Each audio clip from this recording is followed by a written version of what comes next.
Ce soir, le ciel de Tel Aviv s'ouvre aux missiles iraniens qui redessinent la carte de la dissuasion dans un déluge de feu au 9e jour de guerre après l'arrivée de la 28e vague de missiles iraniens, vague dont Téhéran avait annoncé le lancement quelques heures plus tôt. Les données de terrain confirment la chute de plusieurs projectiles, dont le missile Emad, classé parmi les missiles les plus précis et sensibles de l'arsenal iranien. L'arrivée de la 28e vague de missiles iraniens dans le ciel de Tel Aviv ce dimanche soir 8 mars 2026 marque l'un des moments les plus critiques depuis le début de l'escalade, avec activation des systèmes d'alerte dans la ville et 3 blessés graves selon les équipes médicales. Les images montrent l'interception de certains projectiles au-dessus du centre-ville, alors que les systèmes de défense aérienne gèrent les salves de missiles de cette vague dans un état d'alerte générale s'étendant des environs de Tel Aviv au poste de commandement de la région centrale. Alors que les systèmes de défense étaient décrits comme invincibles, les événements de ce soir ont prouvé que la technologie n'est plus un monopole et que le dôme n'est plus assez solide.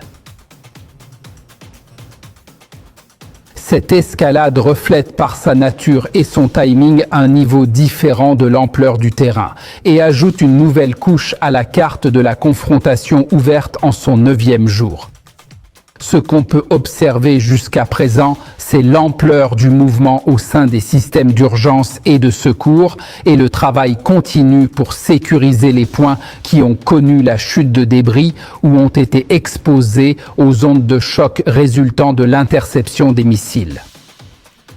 Ce qui se passe cette nuit ne se lit pas comme un incident isolé, mais plutôt comme partie d'un rythme qui s'accélère sur plusieurs axes, un rythme dont les détails se dessinent dans le ciel de Tel Aviv à chaque nouvelle salve de projectiles. Frères, venez voir comment Tel Aviv brûle. Venez, venez, allez, allez, allez, allez. Tel Aviv est visible d'ici. Ouais, Tel Aviv est en feu.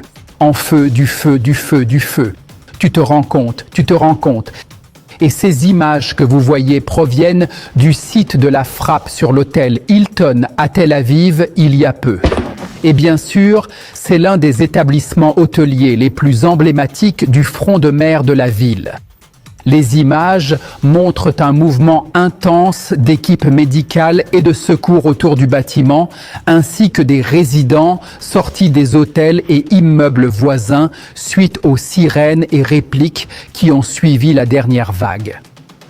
Selon les premières informations, les équipes de secours sécurisent les accès aux étages supérieurs après les dommages causés à la façade nord par des débris, tandis que les zones environnantes ont été évacuées et fermées par précaution en attendant l'évaluation structurelle du bâtiment. L'activité sur place oscille entre tentatives de retour au calme et réponse continue à l'état d'alerte imposé par la 28e vague, reflétant la pression sécuritaire qui pèse sur le centre de Tel Aviv depuis le début de soirée.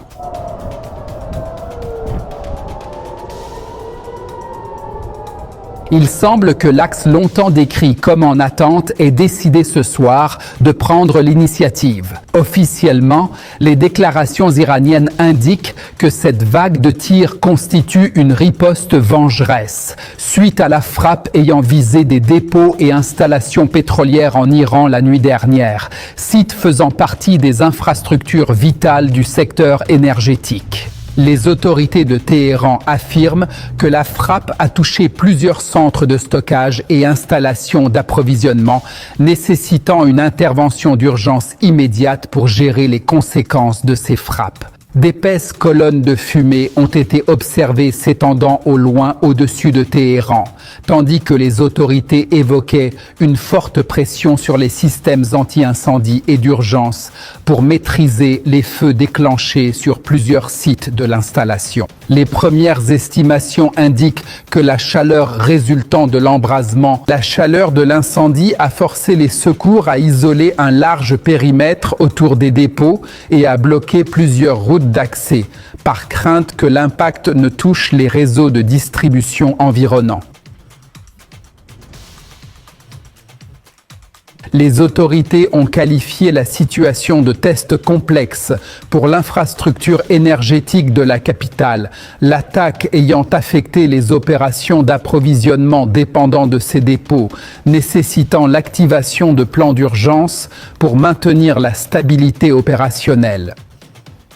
Téhéran considère donc que les tirs de missiles de ces dernières heures font partie de l'équation d'équilibre sur le terrain et que la vague actuelle de lancement coïncide avec les efforts de limitation des dégâts internes, signe du niveau de tension qui marque la scène régionale en ce 9e jour.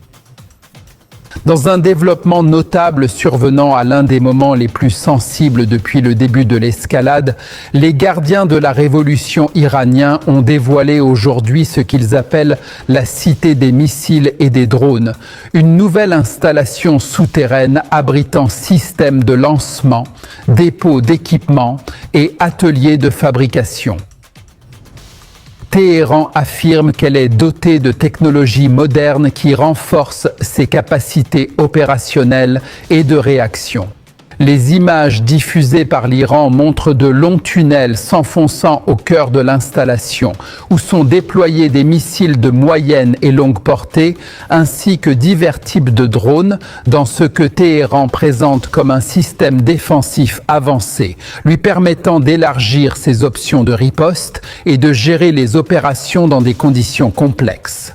Les informations du corps des gardiens indiquent que cette installation dispose d'une grande capacité de manœuvre logistique et d'un système de contrôle électronique permettant de reconfigurer les équipements selon les besoins du terrain en un temps record, ce que les analystes considèrent comme un élément de surprise vu le moment et le contenu de cette révélation.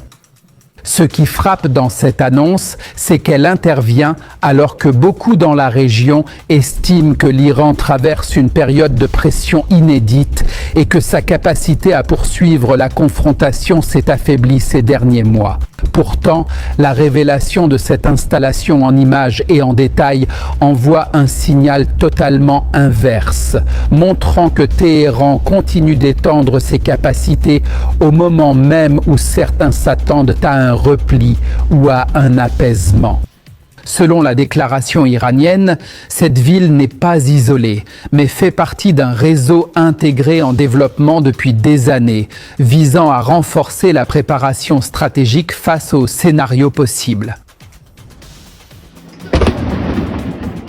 Nous assistons à une nuit où la situation évolue sur plusieurs fronts. Des vagues de roquettes successives au-dessus de Tel Aviv. L'Iran dévoile de nouvelles capacités dans un timing très sensible et une escalade réciproque dont les limites restent floues.